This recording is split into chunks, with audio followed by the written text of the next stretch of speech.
Perkenalkan dulu, aku Dokter Brenda Syahnas, aku konselor Oke, ASI oke, dan oke. ASI.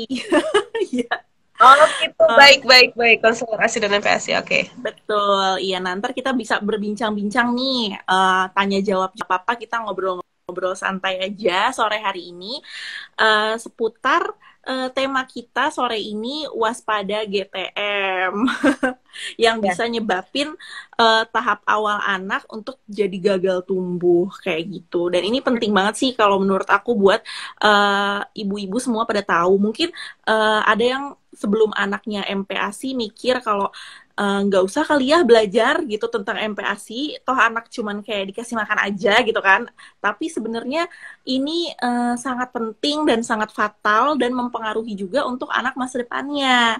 Seperti itu Hmm. karena pada saat anak fase masa tumbuh kembangnya, usia-usia golden age atau yang biasa disebut 1000 HPK kalau pernah dengar. Ya. 1000 HPK ini adalah 1000 hari pertama kehidupan, di mana di sini anak itu butuh banget nutrisi-nutrisi untuk tumbuh dan untuk berkembang seperti itu. Karena kalau udah lewat golden age-nya, udah lewat masa tumbuh kembangnya, dia udah nggak tumbuh lagi kayak kita orang dewasa. Ya. Kita kan udah nggak tumbuh lagi berat badannya, tinggi badannya, kecerdasan otaknya gitu. Otak kita udah nggak lagi berkembang, organ-organ di tubuh semua udah selesai berkembang. Tapi kalau anak-anak itu fase masanya itu adalah masa dari bayi sampai anak-anak, terutama itu MPASI-nya yang mempengaruhi seperti itu. Dan Oke. ASI-nya pun begitu. Oke, dokter. Nah, jadi sebenarnya itulah pentingnya kita waspada terhadap GTM ini ya, dok ya, karena juga fase-fase yang selalu biasanya dihadapi sama bunda-bunda di rumah ya, dok ya. Setiap anak yang usia-usia MPASI menuju nanti usia 1-2 tahun atau usia toddler pasti mengalami GTM ini. Nah, makanya kita bahkan bahas nih, dok, gitu ya, secara mudah-mudahan lebih mendalam lagi begitu ya. Nah, untuk Betul. pertama nih dok, sebenarnya GTM itu apa sih dok gitu loh? Apakah hanya sebatas, oh aku nggak mau makan Nah, nih, lagi bosan makan, apakah itu GTM? iya iya benar. Yang pertama itu pasti kalau misalkan ada ibu-ibu new mom apalagi ya, ibu-ibu baru yang baru pertama kali dengar ini GTM nih apa ya gitu. Jadi GTM Ya. itu sebenarnya tuh dari segi kesehatan itu nggak ada istilah GTM dari eh, luar Indonesia juga nggak ada, dari luar negeri istilah GTM juga nggak ada. Jadi GTM itu yang memberikan istilah ini adalah ibu-ibu di Indonesia. Ibu-ibu di Oke. Indonesia ngasih istilah GTM, yaitu artinya adalah kepanjangannya gerakan tutup mulut, di mana yang dimaksud di sini adalah biasanya anak tuh susah makan atau menolak makan, dia nggak mau makan seperti itu.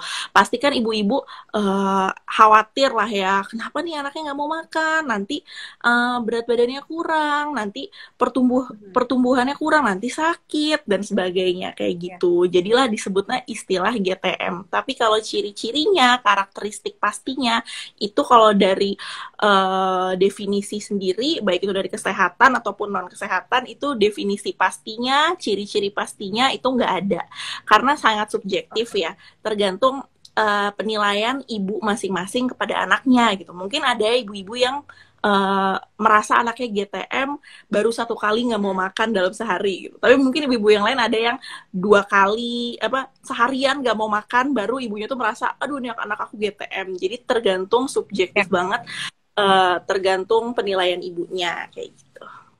Oke, nah itu ya bunda-bunda ya, berarti GTM itu sebetulnya adalah bukan teori dari kesehatan ya dok ya, tapi memang itu adalah istilah kesepakatan bunda-bunda di seluruh Indonesia, kalau anaknya nggak mau makan disebutlah GTM begitu ya. Iya, Oke, kayaknya juga ya sih dok, kayak zaman kita dulu waktu kecil mungkin kan nggak mau makan ya udah nggak ada istilah GTM gitu ya, paksa aja anaknya makan gitu ya. Nah, tapi kalau anak sudah memasuki fase GTM nih dok, untuk terutama untuk orang tua baru atau new moms gitu disebutnya ya, apa nih yang harus dilakukan supaya tidak panik gitu dok? uh, yang harus dilakukan yang pastinya nih ya, kita harus tahu dulu yang namanya feeding rules atau aturan makan. Jadi sebenarnya kalau dari segi kesehatan itu yang menangani atau yang bisa mencegah anak itu susah makan atau menolak makan itu adalah feeding rules atau aturan makan yang sudah disepakati juga oleh WHO gitu. Di feeding rules ini sebenarnya nggak terlalu banyak poinnya, tapi emang nggak gampang juga untuk diterapkan pastinya ya, Betul, karena betul, kan betul banget tuh. keadaan ibu-ibu, keadaan bunda-bunda tuh semua berbeda. Ada yang ibunya bekerja, nitipin anak dengan pengasuh di rumah, misalkan gitu. Pasti kan harus ngajarin pengasuhnya, dan pada prakteknya juga ya tergantung pengasuhnya gitu. Ada juga yang mungkin tinggalnya dengan keluarga besar gitu kan. Jadi kan Iya. untuk menerapkan feeding rules ini perlu banget konsistensi dari ibunya dan perlu banget dukungan dari suami dan juga orang-orang Ya. sekitar gitu.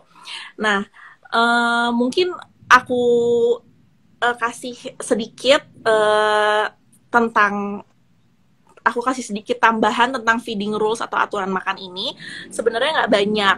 Yang pertama itu minimalkan distraksi. Yang pertama dari feeding rules ini, minimalkan distraksi ini maksudnya usahakan lingkungannya itu senetral mungkin. Misalkan anaknya tuh diusahakan sebaiknya itu nggak makan sambil nonton TV, nggak makan sambil main atau sambil jalan-jalan seperti itu. Jadi benar-benar anaknya itu makan ya duduk gitu, tapi itu dibiasakan dengan santai aja ya, tanpa paksaan juga seperti itu. Itu yang pertama, minimalkan distraksi, dan juga kalau bisa di ruangan yang sepi, nggak terlalu ramai banyak orang gitu. Nah, itu yang kedua, waktu dan jadwal makannya diperhatikan. Misalkan waktu makan itu nggak terlalu lama, dibiasakannya makannya itu cukup 30 menit. Kalau udah selesai 30 menit, habis nggak habis, itu selesai dulu makanannya. Nanti dilanjutkan di jadwal makan selanjutnya, kayak gitu. Nah, ini buat apa sih waktu makannya dibatasi? Karena untuk merangsang juga rasa lapar anaknya di jadwal makan selanjutnya. Untuk jadwal makan pun tiap anak bebas ya, disesuaikan dengan waktu tidur anak masing-masing. Biasanya bisa ditawarkan tiap 2-3 jam ditawarkan makan, seperti itu.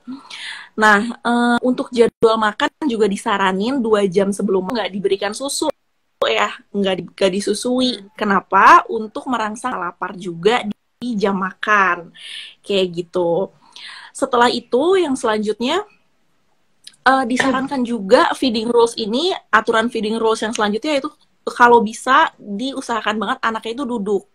Ini selain untuk mencegah tersedak, pencernaan yang lebih baik gitu, mencerna makanannya, selain itu juga membiasakan anak fokus pada saat makan untuk menyelesaikan makannya. Seperti itu. Dan yang selanjutnya terapkan responsive feeding. Jadi responsive feeding ini kita memberikan makannya. Tadi kan suasananya netral nih, tanpa distraksi. Jangan lupa kita ngasih makannya pun dengan secara netral, tanpa paksaan. Jadi melihat dan mengikuti sinyal lapar dan kenyangnya anak. Kan kita udah atur tuh tadi jadwal makannya, waktu makannya. Karena kita udah atur, kita bakalan nanti bisa lihat pelan-pelan kita pelajarin sinyal lapar dan kenyang anak masing-masing. Ibunya pasti lama-kelamaan berlatih bisa dapetin, oh ini anak aku lagi lapar, oh anak aku ini udah kenyang. Kalau anaknya udah bisa ngomong dan udah bisa ngerti, lebih enak lagi. Anaknya bisa jawab, dia udah kenyang atau dia mau makan, seperti itu. Gitu, itu responsive feeding. Dan yang terakhir, jangan lupa variasikan makanannya setiap hari. Divariasikan dari segi rasanya, teksturnya, dan jenis makanannya. Karena anak itu apalagi 6-12 bulan itu lagi masanya naik tekstur. Dia pasti mungkin kalau teksturnya nggak sesuai dengan yang dia inginkan, itu GTM gitu. Begitu juga dengan rasa, dia lagi mengenal banyak rasa gitu. Jadi kalau misalkan dia bosen, itu bisa aja bikin dia GTM, pengen coba rasa yang lain. Dan sekali anak nggak suka rasa, misalkan dibikinin soto, empasi soto, terus dia nggak suka gitu, bukan berarti dia selamanya nggak suka. Bisa dicoba lagi beberapa hari kemudian, nggak masalah gitu. Itu dari feeding rules yang Oke. biasanya ini nyebabin anak GTM. Dan Oke, bisa berarti jadi sebetulnya solusi juga. Oke, nah berarti kalau misalnya emang feeding rules ini adalah solusi dan indikator kita bisa mengetahui ini anak lagi GTM gitu ya dok ya. Berarti betul-betul kita harus mempelajari banget dok ya, dan betul-betul sebaiknya situasi, lingkungan, semua itu sangat mendukung. Nah kadang ada sebagian orang tua yang merasa kayak, oh anak saya GTM nih gitu kan, ya udahlah kasih susu aja, yang penting anak saya kenyang. Nah konsep yang penting anak saya kenyang ini dok, gimana menurut dokter? Yang tepatnya gitu loh. Kadang kan lingkungan Ya, situasi ini kan tidak sebenarnya bisa seidealis itu gitu kan. Iya, sebenarnya itu nggak disarankan ya untuk menggantikan menu utama MPASI dengan susu, baik itu susunya ASI ataupun susunya itu susu formula gitu, sesuai yang anaknya minum. Tapi sebenarnya nggak disarankan karena kalorinya itu nggak mencukupi kebutuhan anaknya. Yang dibutuhkan asupannya itu tuh tidak memenuhi kalau kita cuma ngasih ASI atau kita ngasih susu formula seperti itu. Nggak gitu. Jadi sebenarnya nggak disarankan. Jadi tetap diusahakan untuk distimulasi, disemangati, dilatih feeding rules-nya. Nggak usah dipaksain, nggak usah memaksakan anaknya dan memaksakan diri sendiri, tapi perlahan-lahan pasti.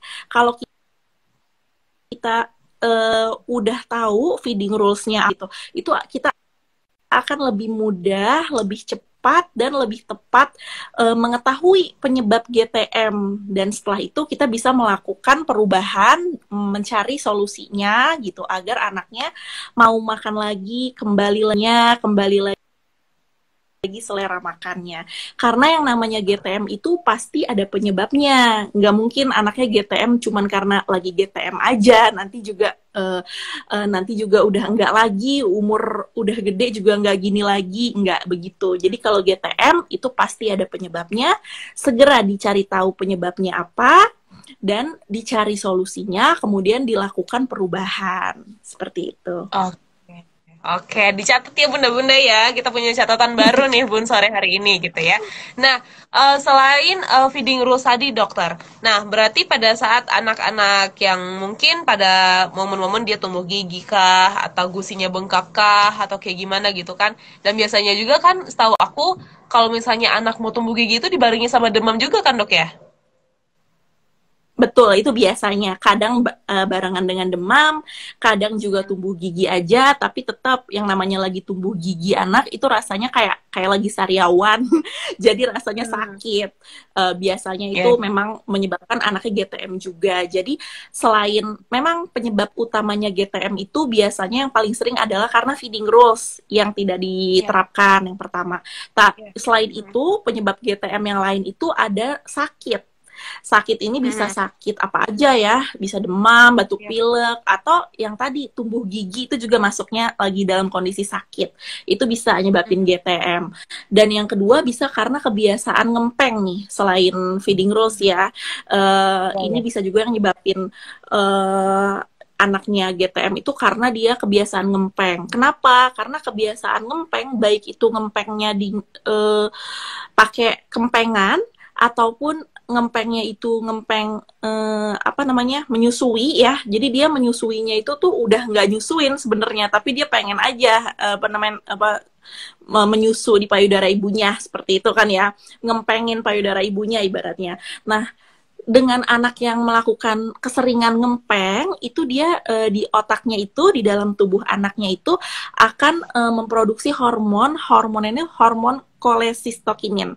Nah, hormon ini biasanya nyebabin anak itu lebih rileks, lebih cepat ngantuk, dan ini juga efeknya bikin kenyang. Oke, Jadi baik, baik, dia baik. nggak merasa lapar kayak gitu. Mhm. Dan uh, iya, jadi biasanya tuh penyebab GTM lainnya itu karena anaknya sakit, karena kebiasaan ngempeng, dan yang terakhir ini bisa juga karena adanya memang masalah oromotor atau masalah otot kunyah otot mulut anaknya yang lemah gitu. Itu dari segi penyakit dari dalam anaknya sendiri, itu masalah oromotornya. Nah, Kalau masalah udah ada oromotor ini masalah juga. motor, ya harus ke dokter anak, ke dokter spesialis anak untuk konsultasi. Oke. Nah, masalah oromotor ini juga berkaitan dengan kenaikan tekstur nggak sih, Dok? Apa gimana, Dok? Betul, kalau masalah oromotor ini biasanya diakibatin karena naik tekstur yang terlambat. Jadi misalkan nih ciri-cirinya, anaknya udah usia 1 tahun tapi masih mau makan bubur, mau makannya Oke. itu nggak bisa ngunyah yang keras sedikit, misalkan dikasih daging sedikit dilepeh gitu, dikeluarkan. Oke. Sukanya yang garing-garing aja kayak kerupuk gitu. Dan Oke. biasanya disertai juga sama keterlambatan berbicara seperti Mhm. itu. Nah, ini kalau misalkan ada tanda-tanda seperti ini, alangkah lebih baik untuk segera konsultasi ke dokter spesialis anak agar diberikan terapi lebih lanjut gitu agar bisa diperbaiki. Karena agak susah naik tekstur kalau sudah terlambat. Oh gitu ya dok ya. Berarti kalau misalnya sudah 1 tahun, katakanlah masih makan bubur misalnya begitu, terus kita tiba-tiba pelan-pelan nih kita mau naikin lagi teksturnya itu tetap bisa atau bisa tapi susah gitu dok? Apa gimana dok? Bisa, tapi lebih susah dibanding naik tekstur pada saat di bawah usia 1 tahun ya. Jadi naik tekstur tuh ada golden age-nya juga, ada golden period-nya juga sekitar usia 6 sampai 9 bulan seperti itu. Itu Oke. golden period untuk perlahan-lahan dikit-dikit dari bubur saring ke bubur yang nggak disaring gitu. Lalu ke nasi tim kayak gitu sampai diharapkan usia 12 bulan udah bisa makan menu keluarga dicincang atau dipotong-potong sesuai dengan kebutuhan aja kayak gitu. Di usia 12 tahun lah, Oke. sekitar 12 tahun, boleh lebih boleh kurang sedikit.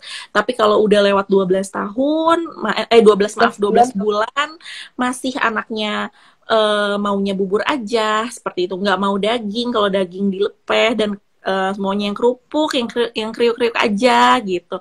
Itu ciri-cirinya ada masalah oromotor. Oke, Kalau baik, baik, kalau baik. mau dinaikin sendiri di rumah gitu, walaupun susah, perlahan-lahan tetap naik tekstur bisa, ya nggak apa-apa, syukur. Cuman kalau merasa kesulitan sekali, itu konsultasi boleh banget. Alangkah lebih baik segera. Oke dok.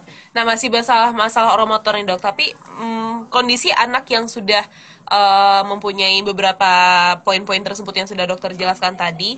Nah pada saat diberikan terapi salah satunya menaikkan tekstur makan dan konsisten untuk menaikkan tekstur makan tersebut. Nah pelan-pelan apakah akan berjalan dengan beriringan gitu dok, kemampuan oromotornya akan meningkat atau memang kemampuan oromotornya akan terus tetap dilatih dan kenaikan tekstur pun juga harus tetap jalan. Bagaimana dok? Tetap jalan. Kalau misalkan naik tekstur itu kita skip dulu, itu biasanya kalau anak lagi sakit aja, misalkan lagi tumbuh gigi atau lagi sakit yang lain lah, sakit demam, batuk pilek, diare atau lain-lain, pokoknya lagi sakit, itu boleh kita turunkan tekstur gitu. Karena kan yang pertama anak nafsu makannya turun ya kalau lagi sakit, dan dia juga lemas kan, kita juga namanya kalau orang dewasa aja juga lemas kalau lagi sakit gitu. Untuk dia bisa mengunyah, belajar mengunyah, naik tekstur juga kan dia lelah gitu. Jadi kita nggak apa-apa turunin dulu teksturnya dibanding tekstur biasanya. Kemudian setelah anaknya nafsu makannya kembali, setelah sembuh membaik, boleh dinaikin lagi teksturnya pelan-pelan. Oke, tapi nanti pelan-pelan juga kemampuan oromotornya juga akan ikut meningkat kan dok pada saat teksturnya pelan-pelan juga kita naikin atau gimana dok? Betul, betul. Oke, Semakin oke, dinaikin oke. teksturnya, itu melatih juga otot oromotor anaknya gitu. Hmm, hmm, hmm, hmm, hmm. Oke, nah ini kita dapat insight baru lagi ya bunda-bunda ya. Jadi makanya jangan sepelekan tentang kenaikan tekstur, karena itu sangat berkaitan dengan kemampuan anak berbicara untuk di tahun-tahun berikutnya ya dok ya. Nah, Betul. ternyata juga ada golden age-nya juga dari usia 6 sampai 9 bulan itu harus disiplin banget ya dok berarti ya untuk menaikkan tekstur dan konsisten di tengah-tengah gempuran anak yang lagi tumbuh gigi, di tengah-tengah gempuran anak yang lagi piki-piki iter dan lain sebagainya begitu ya. Oke. Betul. Nah, Dok, kita Kita bicara tentang GTM yang tahap awal anak gagal tumbuh. Nah, gimana sih dok ciri-ciri? Kita udah bahas tentang GTM, penyebabnya, ciri-cirinya, tentu saja juga dampaknya pasti ke pertumbuhan anak. Nah, tahap awal anak gagal tumbuh itu seperti apa sih dok? Jadi sebenarnya yang dikatakan gagal tumbuh ini sebenarnya ada istilahnya yang sering digunakan, yaitu kurang gizi kronis atau stunting. Jadi ini nih disebabkan karena stunting ini dia punya 4 ciri khas ya. Ciri khasnya ini dia uh, cenderung pendek, lalu Oke. kemudian kecerdasannya kurang, rentan sakit atau gampang sakit, dan di masa dewasanya atau masa anak-anaknya pun produktivitasnya kurang seperti itu. Dan sifatnya sayangnya sekali kalau udah terjadi stunting atau kurang gizi kronis ini sifatnya irreversible atau tidak bisa dikembalikan gitu ya, sifatnya permanen. Makanya ini sangat-sangat harus dicegah, jangan sampai gitu ya. Kenapa sih bisa stunting ini? Dia gejala awalnya itu yaitu namanya faltering. Faltering ini berat badannya stuck, anaknya per bulan ya dilihatnya. Berat badan anaknya stuck, tidak naik sama sekali, atau turun, malahan lebih parah lagi berat badannya turun, dan berat badannya itu naik tapi tidak sesuai dengan KBM atau kenaikan berat badan minimal per bulannya. Jadi kalau misalkan kita tiap bulan itu kan di kurva ya, di kurva pertumbuhan itu Ya. setiap bulannya ada kenaikan berat badan minimal, namanya KBM. Nah itu kalau misalkan nggak sesuai KBM itu sebenarnya juga jangan. Nah kalau udah 2 bulan berturut-turut nih, nah itu biasa disebut faltering. 2 bulan berturut-turut berat badannya itu stuck atau turun tapi tidak sesuai dengan KBM. Nah, Oke, ini baik. tuh bisa banget disebabkannya GTM salah satunya gitu. Sebenarnya bisa juga dari GTM, bisa juga dari eh, metabolisme yang meningkat karena penyakit tertentu atau gangguan penyerapan karena penyakit di saluran pencernaan gitu. Tapi salah satunya eh, yang paling deket sama keseharian tanpa penyakit apa-apa gitu, anak yang normal-normal saja bisa mengalami stunting, itu biasanya pintu masuknya itu dari GTM yang tidak diatasi, tidak segera dicari penyebabnya. Yang aku singgung di awal tadi kan, GTM Ya. pasti ada penyebabnya, kita segera cari penyebabnya, cari solusinya, dan lakukan perubahan. Oke, begitu ya bunda-bunda ya. Jadi kenapa GTM tahap awal anak gagal tumbuh, tapi sebelum mengatakan anak itu gagal tumbuh, kita harus mengenal dulu istilah faltering, yaitu salah satu di antara ciri-cirinya, bebek stuck per bulannya. Apalagi itu stuck, dan apalagi paling parah itu turun ya dok ya.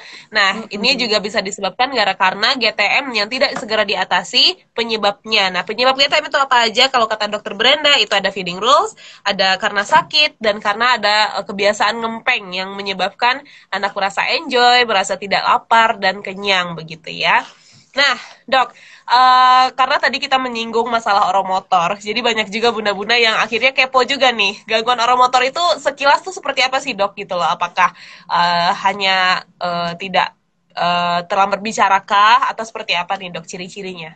Sedikit aja dok Iya, kita bahas. kalau gangguan oromotornya sendiri itu yang seperti yang aku udah jelasin sebelumnya. Kalau misalkan dia itu dari segi makannya, itu dia maunya tuh yang lembek-lembek aja.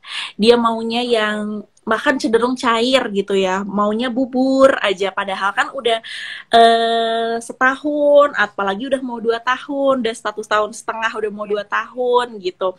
Dia maunya yang lembek-lembek aja, yang bubur-bubur aja, seperti itu. Nah, eh, selain itu dia juga kalau makan lauk gitu ya, lauknya juga mesti dihalusin jadi bubur gitu. Kalau lauknya apa namanya nggak halus, dia nggak mau ngunyah seperti itu, jadi dilepeh, dikeluarkan. Dan juga biasanya dia juga cenderung sukanya yang garing-garing aja, maunya kayak misalkan kalau makan ayam nih dia makannya kulitnya aja gitu, yang garing-garing kriuk-kriuk aja, atau maunya kerupuk seperti itu.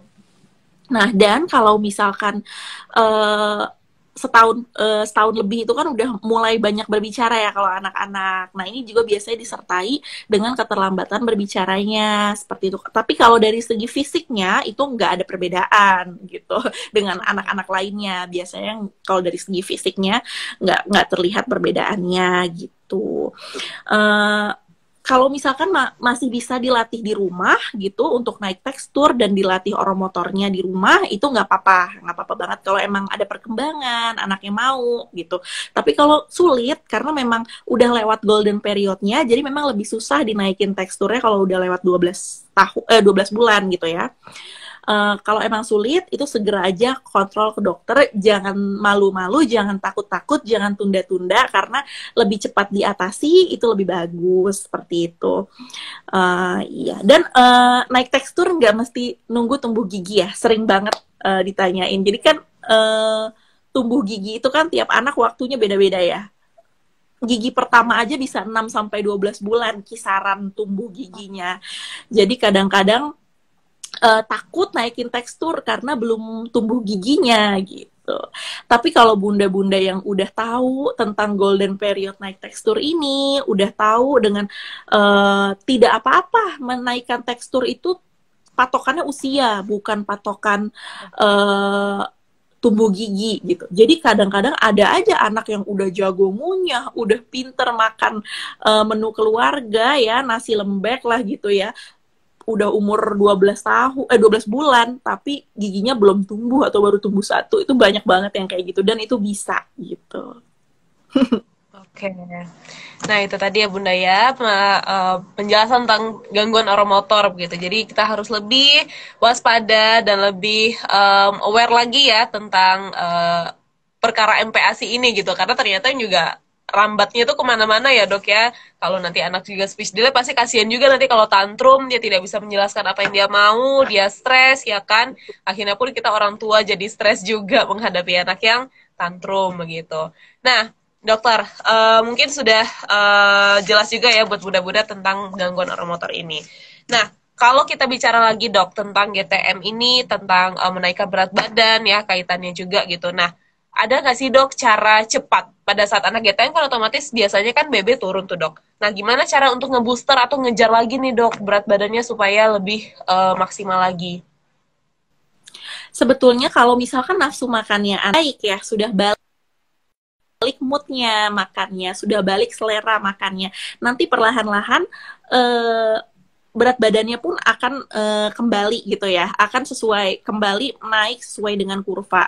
Tetapi memang makanannya kayak gimana dulu, harus sesuai dengan menu lengkap ya. Kalau sekarang bukan menu tunggal, bukan menu 4 bintang gitu yang dulu-dulu, tapi sekarang sebutannya itu yang terbaru yang dipakai dan yang memenuhi kebutuhan kalori, asupan nutrisi anak itu namanya menu lengkap. Jadi dia ada karbohidratnya, ada lauknya, proteinnya, dan diutamakan proteinnya hewani ya, dengan lemak, sumber lemaknya bisa pakai minyak untuk menggoreng, untuk menumis gitu, boleh pakai butter dan lain-lain sumber lemak, dan sayur atau buah sedikit saja seperti itu, nggak perlu banyak-banyak, terutama usia di bawah 1 tahun gitu, karena belum terlalu butuh serat, masih dalam proses pertumbuhan dan perkembangan saluran pencernaannya kayak gitu. Dan yang sering banget diketahuin ibu-ibu juga gitu, ada namanya MPASI berat badan booster ibarat ya. MPASI berat badan booster ini kita pakai kalori yang maksimal. Banyak banget resep-resepnya. MPASI berat badan booster bisa juga dari cemnya berat badan booster gitu, yaitu dikasih sumber lemak tambahan, misalkan kayak pakai santan, kalau buah itu pakein alpukat, snacknya kayak gitu, itu bagus banget buat booster berat badannya. Oke, terjawab ya bunda-bunda ya. Yang tadi banyak soalnya dok yang nanya. Terus gimana cara naikin berat badan lagi supaya nggak stuck gitu aja gitu ya. Jadi dengan meningkatkan cemilan-cemilan yang tinggi kalori ya kan. Terus juga mengurangi asupan serat dan sayur supaya mungkin tidak terlalu banyak itu ya dok ya, serat kali ya dok ya. Jadi makanan tuh nggak langsung keluar gitu kali ya dok ya. yang terakhir tentang apa namanya kalau lagi GTM ibunya gimana. Yang pertama kita Ya. ketahui dulu tentang cari tahu tentang feeding rules. Lalu kita perlahan-lahan kita terapkan, tapi nggak usah terlalu memaksakan anaknya, begitu juga nggak usah terlalu memaksakan kita. Perlahan-lahan aja, pelan-pelan aja, nggak sempurna pun nggak apa-apa. Tapi kalau kita udah paham dan udah tahu tentang feeding rules, kita bisa tahu nih uh, anak kita itu dia nggak mau makannya ini gara-gara apa sih gitu. Ya. Misalkan, oh kemarin dia habis dipaksa misalkan gitu kan, salah satunya itu kan nggak boleh dipaksa misalkan gitu. Kemarin dia habis dipaksa makannya, sekarang jadi moodnya jelek banget, nggak mau makan berhari-hari. Atau itu kan karena kita udah tahu feeding rules gitu. Ya. Contoh lainnya misalkan, oh dia biasanya tuh kalau menyusui itu minta minta menyusui mulu. Setengah jam Hmm. sebelum makan dia menyusui misalkan gitu.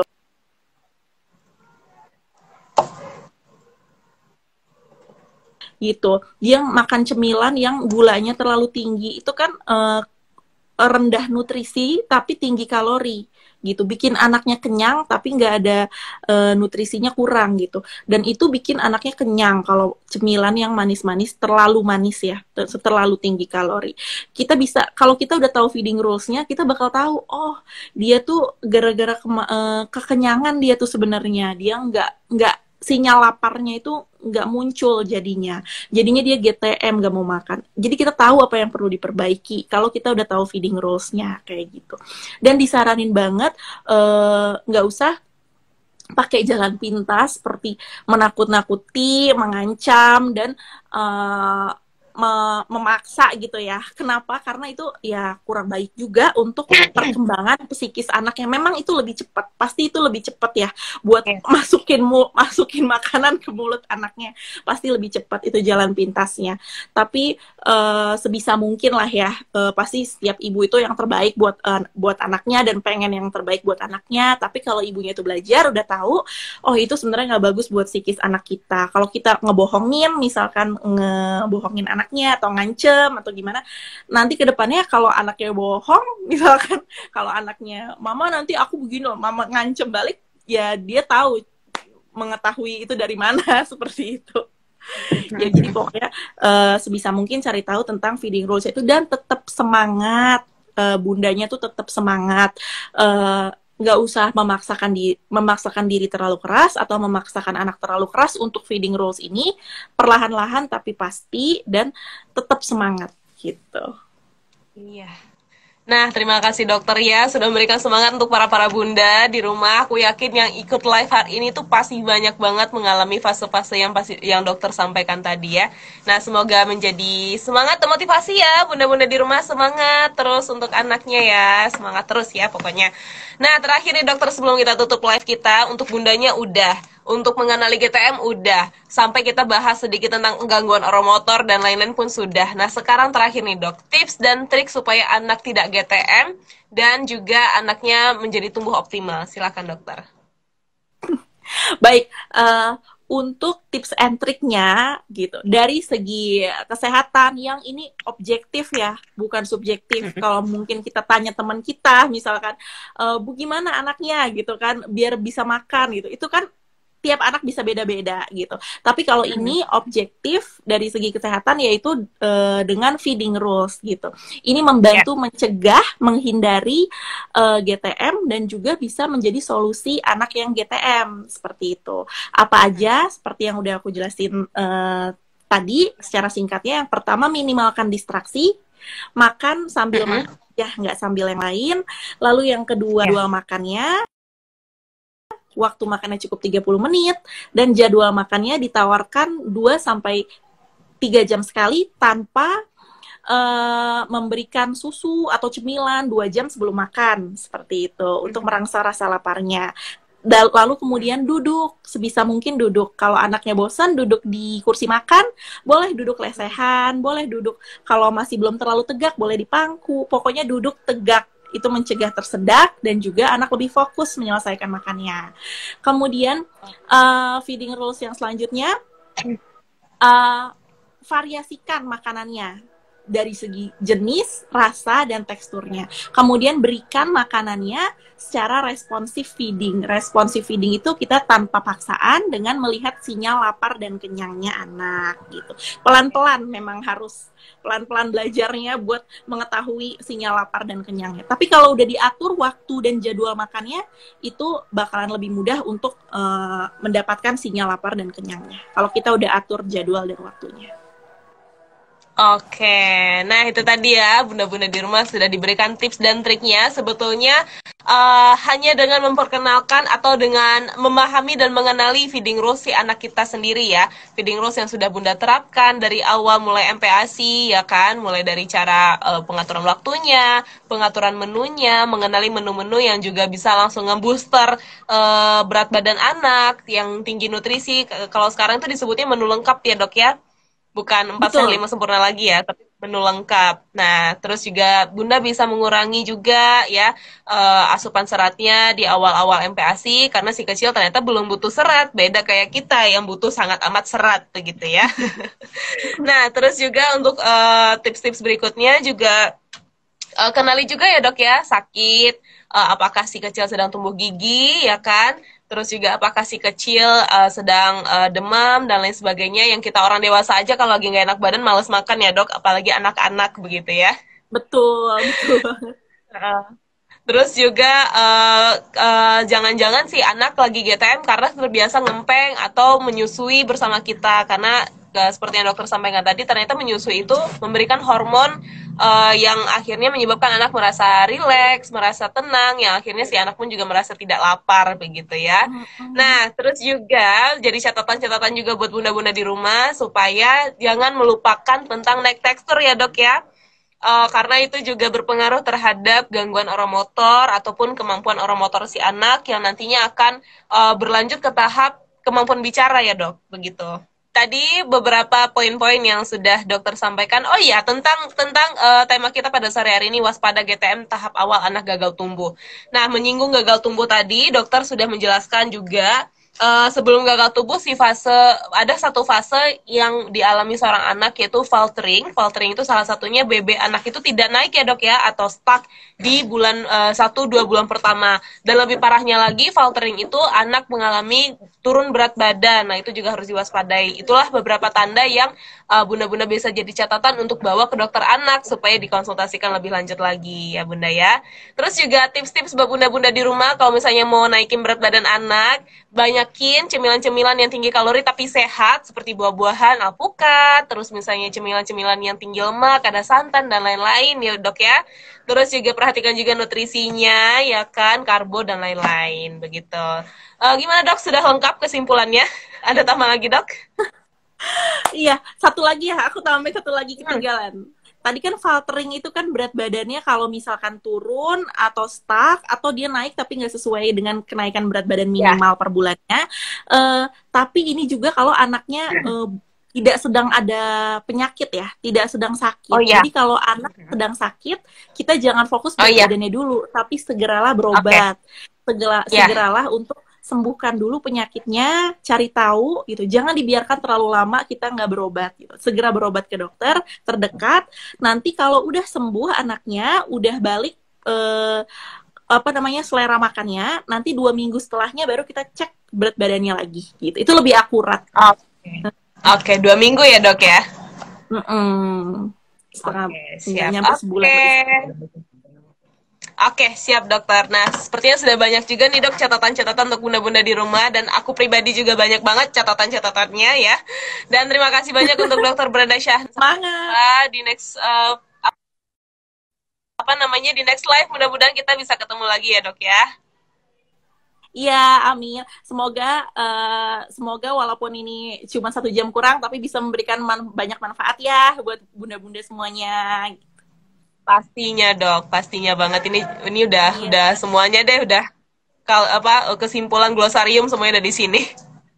Oke, thank you banget dokter Brenda, sehat selalu, dan silakan dokter, selamat sore, assalamualaikum warahmatullahi wabarakatuh. Ketemu lagi ya dok, insya Allah. Iya, sampai ketemu lagi Kak Farah dan bunda-bunda. Wassalamualaikum.